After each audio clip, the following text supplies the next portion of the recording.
दोस्तों, फिल्म सारा आ गया है एक हॉरर मिस्ट्री मूवी लेकर, द बॉय। तो आइए बिना किसी देरी के शुरू करते हैं। तो दोस्तों, ओपनिंग सीन में हमें हिल शेयर का मेंशन दिखाया जाता है। इसे देख के तो लग रहा था कि हिल शेयर्स काफी अमीर थे। वहाँ एक लड़की आई थी हिल शेयर फैमिली के बेटे की नैनी की जॉब लेने। उसका नाम क्रेटा इवांस था और क्रेटा अमेरिका से थी, पर अभी वो यूके आई थी। हिल शेयर फैमिली के मेंशन में क्रेटा घर को एक्सप्लोर करती है, जो कि काफी बड़ा और आलीशान था। क्रेटा अपने शूज बाहर ही उतार देती है। घर में घूमते टाइम उसकी मुलाकात मैल्कम से होती है, जो कि काफी हैंडसम सा बंदा होता है। मैल्कम हिल शेयर की फैमिली को वीकली ग्रोसरी सप्लाई करता था। मैल्कम क्रेटा के साथ थोड़ा फ्लर्ट करने लगता है और क्रेटा भी इसे एंजॉय करती है। फिर मिस्टर और मिसेस हिल शेयर क्रेटा से मिलते हैं और उसको उसकी ड्यूटी बताते हैं कि उसे उनके बेटे ब्राम्स का ध्यान रखना है। क्रेटा ब्राम्स से मिलती है, लेकिन क्रेटा ब्राम्स को देख के शॉक हो जाती है। और भाई हो भी क्यों ना, ब्राम्स कोई रियल बॉय नहीं, एक डॉल था। और शॉकिंगली जो शू क्रेटा ने उतारे थे वो गायब थे।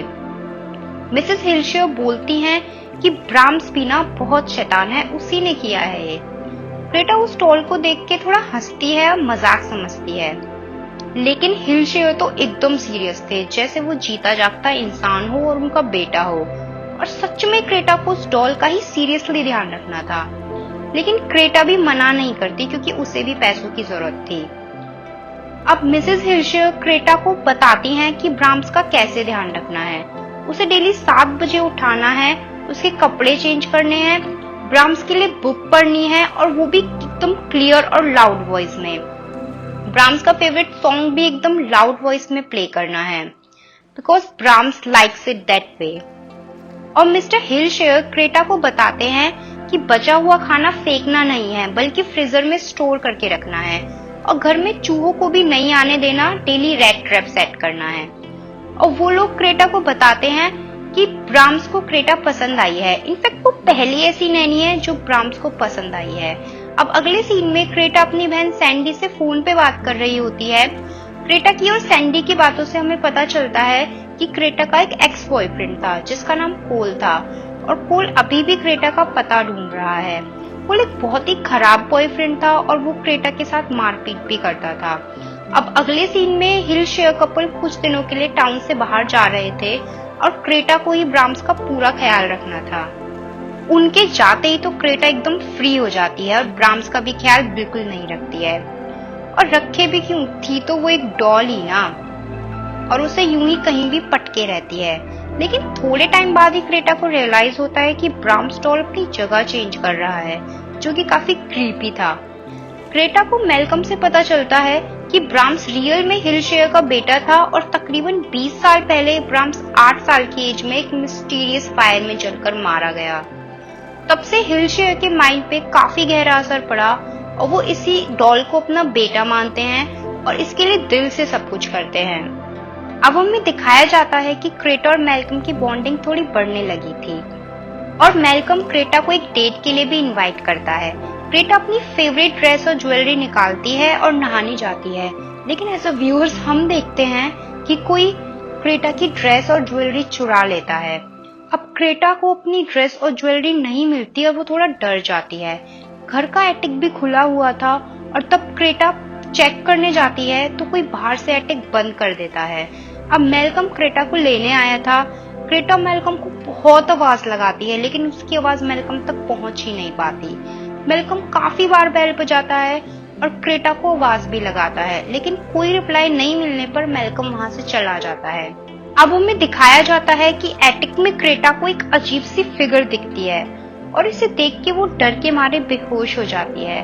और अगली सुबह जब क्रेटा की आंखें खुलती हैं तो इस एटिक का गेट भी अपने आप खुल जाता है। क्रेटा बाहर आती है और सबसे पहले मैल्कम को बुलाती है और रात का इंसिडेंट बताती है, और ये भी बताती है कि उसे इस घर में अजीब फील होता है और दीवारों के अंदर से भी उसे आवाज सी आती है। मैल्कम बताता है कि उसे इतना पता है कि ब्राम्स बचपन से ही काफी अजीब सा बच्चा था, और मिस्टर हिल्स ने भी एक बार शराब के नशे में उसे बताया था कि उनका बेटा बहुत ऑड है, यानी बहुत अलग और अजीब है। यहाँ तक हम व्यूअर्स ये समझ पाते हैं कि शायद ब्राम्स की आत्मा अभी भी इस घर में है और इस डॉल में है, और वही ये सब कर रही है।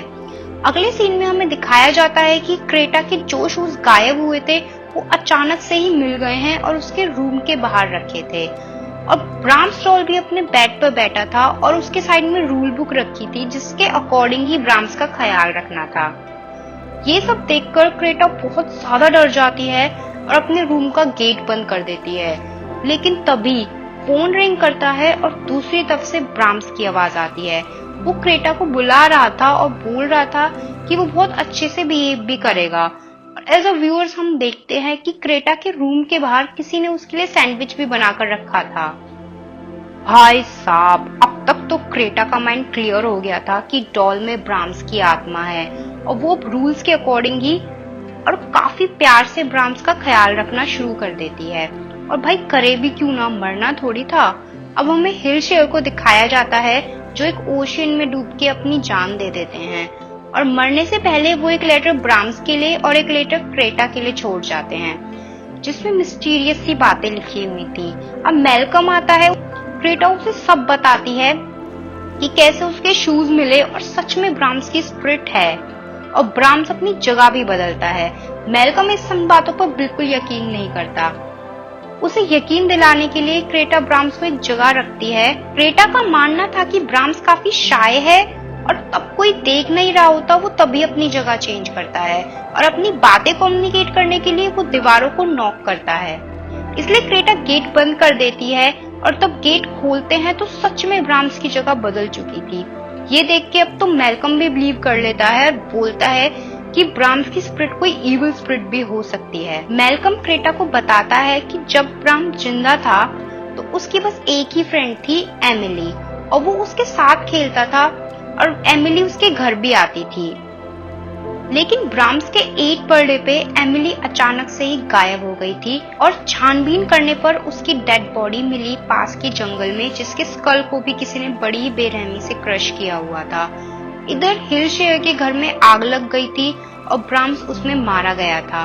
पुलिस भी ब्राम्स से कोई क्वेश्चनिंग नहीं कर पाई थी। अब क्रेटा भी मेलकम को अपने पास्ट के बारे में बताती है कि उसका एक बॉयफ्रेंड था जिसका नाम कोल था और वो बहुत ही अब्यूसिव था और उसे मारता था और वो उसके बच्चे से भी प्रेग्नेंट हो गई थी। लेकिन कोल के अत्याचारों की वजह से ही मेरा मिसकैरेज हो गया और मैंने उसे छोड़ दिया। लेकिन अब भी वो मेरी लाइफ में वापस आने की कोशिश कर रहा है। और रही बात ब्राम्स की, तो उसका ख्याल मैं ये सोच कर रख रही हूँ कि मैंने अपने उस बेबी का ख्याल रख लिया जो इस दुनिया में बेचारा आ ही नहीं पाया। नेक्स्ट डे कोल हिल शेयर मेंशन पहुंच जाता है और क्रेटा से अपने साथ चलने के लिए जबरदस्ती करता है। उसने तो दोनों की फ्लाइट टिकट्स भी बुक कर रखी थी। अब क्रेटा इस सिचुएशन से निकलने के लिए ब्राम्स की स्पिरिट से हेल्प मांगती है और अगले ही सीन में हमें दिखाया जाता है कि कोल सो रहा होता है, तभी उसके फेस पर मरे हुए चूहों का ब्लड टपकता है और तब वो देखता है तो ऊपर विंडोज पे लिखा हुआ था गेट आउट, खून से। उसे लगता है कि ये सब बेहुदा हरकत क्रेटा ने ही की है और वो इस डॉल की वजह से यहाँ से चलना नहीं चाहती, इसलिए वो उस डॉल को तोड़ने के लिए आगे बढ़ता है। मेलकम और क्रेटा उसे ऐसा करने से रोकते हैं लेकिन फिर भी कोल उसे पटक के मारता है और डॉल टूट जाती है। डॉल के टूटते ही पूरे घर की लाइट्स फ्लिकर करने लगती हैं और सारी दीवारें हिलने लगती हैं। तब भी एक मिरर टूटता है और उसमें से एक जिंदा आदमी मास्क पहने हुए बाहर निकलता है और वो कोल पर अटैक करके उसको जान से मार देता है। ये इंसान और कोई नहीं बल्कि ब्राम्स ही था जो कि जिंदा था और इतने सालों से दीवारों के अंदर ही रह रहा था। तभी ब्राम्स मेलकम और क्रेटा के पीछे आता है। वो दोनों भागते हैं और घर की सभी खिड़की दरवाजे सील थे और तभी दोनों दीवारों के अंदर एक सीक्रेट रूम में पहुंच जाते हैं जो कि ब्राम्स का रूम था। और वहां हम देखते हैं कि ब्राम्स ने एक पुतले को क्रेटा की ड्रेस और ज्वेलरी पहना रखी थी और यहाँ क्रेटा को हिल शेयर द्वारा छोड़ी गई आखिरी लेटर भी मिलती है जिसे पढ़ के उन्हें पता चलता है कि क्रेटा को वो यहाँ इसलिए छोड़ के गए थे ताकि वो ब्राम्स की मेटिंग पार्टनर बन सके। ब्राम्स मेलकम को पकड़ लेता है और उसे बहुत मारता है। इतने में क्रेटा बाहर जाने का रास्ता ढूंढ लेती है और भागती है। भागने से पहले ब्राम्स क्रेटा को वार्न करता है कि अगर तुम यहाँ वापस नहीं आई तो मैं मेलकम को भी उसी तरह मार डालूंगा जैसे बाकी लोगों को मार डाला। क्रेटा थोड़ी देर भागती है लेकिन वो मैल्कम को बचाने के लिए वापस भी आती है और ब्राम से बोलती है कि वो उसके लिए इस घर में वापस आई है और अब उसका पूरा ख्याल रखेगी। क्रेटा ब्राम से बोलती है कि रूल्स के अकॉर्डिंग तुम सो जाओ और तुम्हें गुड नाइट किस देती हूँ। क्रेटा ने अपनी जीन्स में स्क्रू ड्राइवर छुपाया हुआ था। अब ब्राम्स मान जाता है और सोने लगता है। जैसे ही क्रेटा उसे गुड नाइट किस देने आती है, वो तभी स्क्रू ड्राइवर उसके पेट में घुसा देती है और ब्राम्स भी उस पर अटैक करता है। लेकिन क्रेटा उसे जैसे तैसे घायल करने में सफल होती है और मैल्कम को लेके वहां से दूर भाग जाती है। अब मूवी के लास्ट सीन में हमें ब्राम्स दिखाया जाता है जो कि मरा नहीं था। वो अपनी डॉल को फिक्स कर रहा होता है। मूवी इसी सीन के साथ खत्म हो जाती है। अब गाइस, मेरे अकॉर्डिंग ब्राम्स एक एग्रोफोबिक बच्चा था जिसको लोगों से, ओपन स्पेसेस से डर लगता था और वो किसी के सामने नहीं आना चाहता था और साइको भी था। उसने 8 साल की एज में ही अपने इकलौती फ्रेंड एमिली को मार दिया होगा और ताकि उसे पुलिस ना पकड़ ले, इसीलिए उसके पेरेंट्स ने एक प्लान बनाया और घर में आग लगा दी और ब्राम्स को दुनिया की नजरों में मरा हुआ साबित कर दिया। और गाइस, स्टार्टिंग में भी मिसेस हिलशेयर ने क्रेटा से ऊंची आवाज में बुक पढ़ने के लिए और म्यूजिक चलाने के लिए इसलिए बोला होगा ताकि ब्राम्स, जो कि दीवारों के अंदर था, इसे सुन सके। और बचा हुआ फूड भी इसलिए नहीं फेंका जाता होगा ताकि ब्राम्स बाहर निकल के इसे खा सके। और चूहे इसलिए नहीं आने चाहिए क्योंकि वो दीवारों में ना घुस जाएं और ब्राम्स को कोई तकलीफ ना हो। अब ब्राम्स कोई आत्मा नहीं था, वो एक जीता जागता इंसान था जिसकी मेंटल कंडीशन सही नहीं थी। तो गाइस, कैसी लगी आपको ये मूवी? कमेंट करके जरूर बताइएगा और चैनल को सब्सक्राइब भी याद से कर देना। It's a request, please.